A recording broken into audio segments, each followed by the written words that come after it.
comes to your stacking and bracing, there's a couple different examples that I like to use. The first is the soda can example, right? So when it comes to taking in your breath and creating that intra-abdominal pressure, I like to think of my body as a soda can. So literally, before everything's open and it's all like compressed with so much pressure, you can literally stand on top of it. But as soon as you pop the top and all that pressure is released, that's when everything gets crushed. So the same thing applies here. When you have heavy loads on top of you, you want to hold your breath and focus on pushing your diaphragm, your abs out as hard as you can.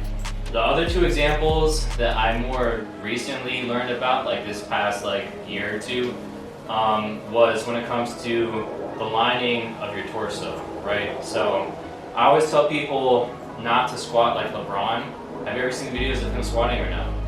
Okay, so when he squats, he unracks the weight, steps back, whatever settles, and then he does what's called overarching. So he slams his hips back as hard as he can. It's all erectors, and he's squatting this way, right? All right, so the other example that Ben was talking to me about the other week is called open scissoring. So if you have an open scissor torso, your ribs and your hips are no longer in alignment. One is angled this way and one is angled the other. So that's just like the LeBron squat, because it's here, it's overarching as you're coming down. It's no longer compressed, it's no longer stacked. So when you unrack, you want to think about keeping everything in alignment and driving the bar down. So some people kind of get screwed up by the pulling the bar down or drive the elbows down. All you're doing is, you know how to do a shrug, right? You're doing the opposite. We talked about this for deadlifts as well. So everything that we just did, now we're going to try to put it together.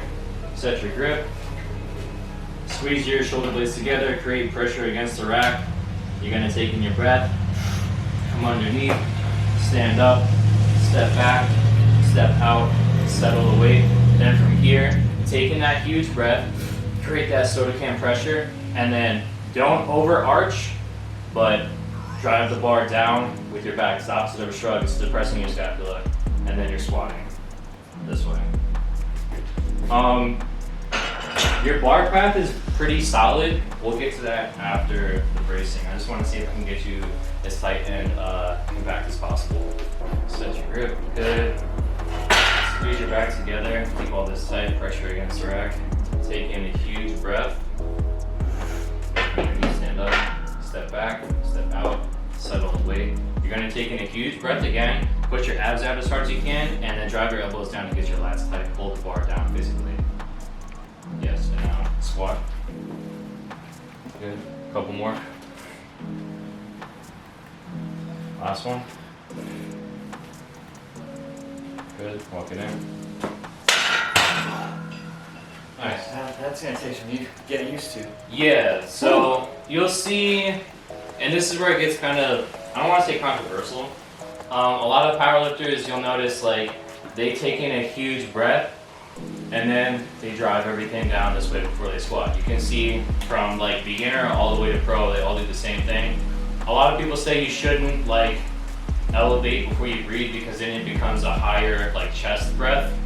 I feel like no matter what, your upper torso is going to expand when you're breathing, because your lungs are going to expand.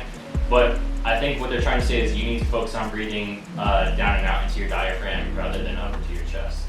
So again, it's here, set your grip, wedge yourself in, upper back, squeeze together as hard as you can, pressure against the rack as hard as you can, taking a huge breath.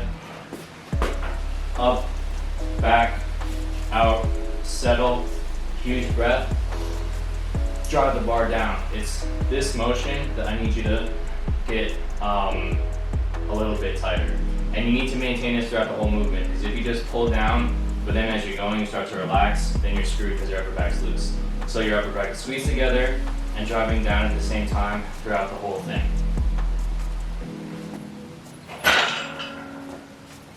Good, big breath. Keep the pressure and come underneath. Nice, stand up. Huge breath. Draw everything down. Good. Yes, yes, yes, yes. Nice, dude. Good, walking in. There we go. Now I can actually see activating your upper back. Nice job. Just to reiterate, we're going to focus on creating the lateral pressure and not cutting off the range of motion. So again, the example that I use is if you're here, and even if you break at the hips and then you're bending at the knees, you're cutting off your range of motion because I can't fit in between my legs with that much space there. And that's why you see people when they're squatting, they'll come this way, so on and so forth, and they'll start to get the background of the butt wing. So for you, what I want you to do is just like for your deadlift, focus on gripping the floor, like screwing your feet in to create that lateral pressure. And as you're coming down, knees out and open the taint. So I'll show the difference between the two, I guess, with the actual bar. All right, so this is not creating a lateral pressure. Let's see, I can't fit in between my legs. That's when I start to get that back rounding, versus if I open up throughout the entire movement, my knees are coming out and I'm opening my gooch, I can actually fit. So create that pressure throughout the entire movement. The other thing is your adductors and your glutes are in charge of the bottom portion of the squat. So if you're not feeling them either stretch or contract, then you're not doing it right.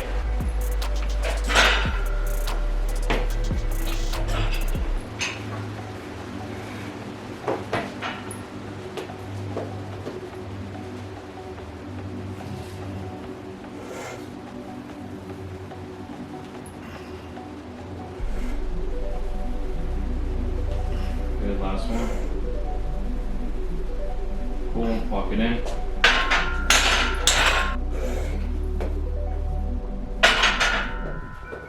Big breath. Good, open, open, open, open, open, open, and then up. Good, open up even more and allow yourself to sit down more. Open, open, open, open. Yes, sir. Nice, last one. Good, open, open, open. Good, and then stand up. Nice, walking in.